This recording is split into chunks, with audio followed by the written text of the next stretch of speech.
Bahia vai exibir uma série de reportagens especiais sobre os portos baianos e a gente vai conhecer as dificuldades e todos os desafios do crescimento. Hoje você vai acompanhar a história dos portos de Salvador do período colonial até os dias atuais. E quem conta pra gente é o repórter Diego Barros.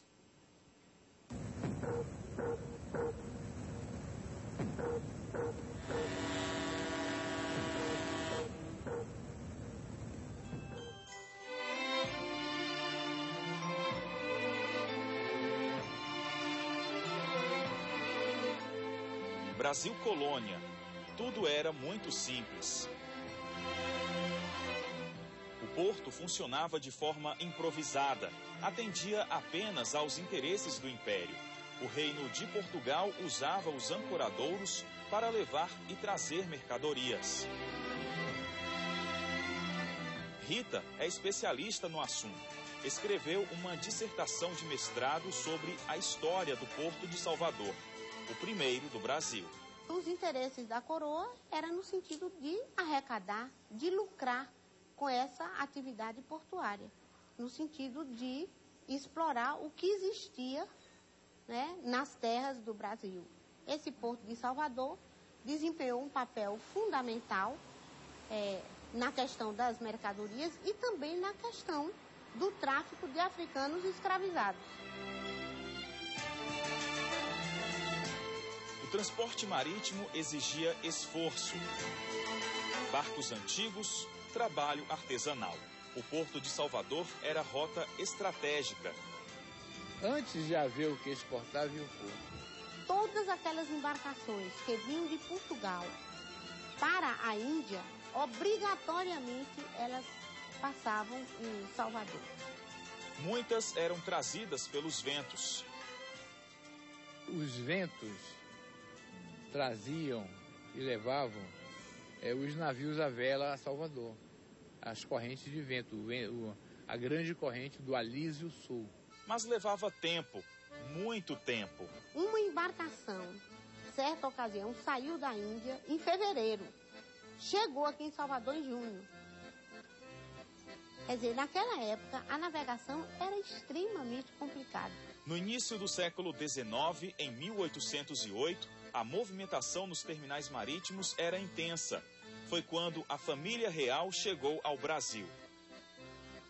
2 anos depois, Dom João VI determinou a abertura oficial dos portos.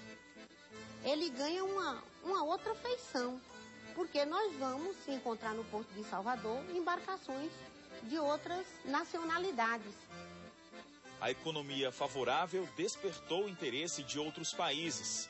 Tentativas de invasões eram constantes e os fortes eram usados como proteção. Durante o período colonial, o Porto de Salvador foi o mais importante do Atlântico Sul. Antes, caravelas, galeotas e outros navios ligavam a primeira capital do país ao resto do mundo. Escravos, açúcar, pau-brasil. Por quase 300 anos, essas foram as principais mercadorias que movimentaram a economia. Os produtos chegavam e saíam daqui em cais separados. Nada era planejado. No antigo porto, a estrutura era pequena e embarcações maiores não conseguiam chegar até aqui. Era aí então que entravam em cena os estivadores. Em barcos menores, eles iam até o mar buscar as mercadorias. Só em 1854 a situação começou a mudar. Mais tarde, no início do século XX, o Porto de Salvador passou por reformas. O terminal foi inaugurado em 1913 com 3 armazéns. O avô de seu Jorge estava lá e ele também trabalhou no porto. Na década de 60, era operador de guindaste. Ao retornar ao local onde trabalhou durante 25 anos, sente saudades. Antigamente, a gente via o porto com o melhor amor, o melhor carinho. Hoje é diferente. Aquele amor que eu tive em 67, depois da Revolução, era uma coisa bonita de se ver no porto. Eu cheguei aqui menino no porto. Eu empreguei com 16 anos. 25 anos, outro mesmo 5 dias aqui nas docas. Mudou de funções paulatinamente. E o porto cresceu com nós. Isso é um saudosismo. Marcos também faz parte dessa história. Viu as máquinas substituírem os operários. Quando nós entramos aqui ainda tinha um serviço braçal, muito braçal ainda, não existia uma automatização, né? E quando nós começamos aqui já foi entrando nessa automatização, já foi melhorando os sistemas, né? A informatização também ajudou bastante. E hoje a diferença é grande, muito grande, é anos-luz, né? Do que nós, quando entramos aqui, para o que estamos hoje. Claro que a gente precisa ainda evoluir muita coisa. O que me choca, às vezes, não é a questão da modernização.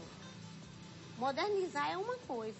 Agora, pensar e internalizar que modernizar significa somente substituir o antigo pelo novo, talvez esteja aí um equívoco.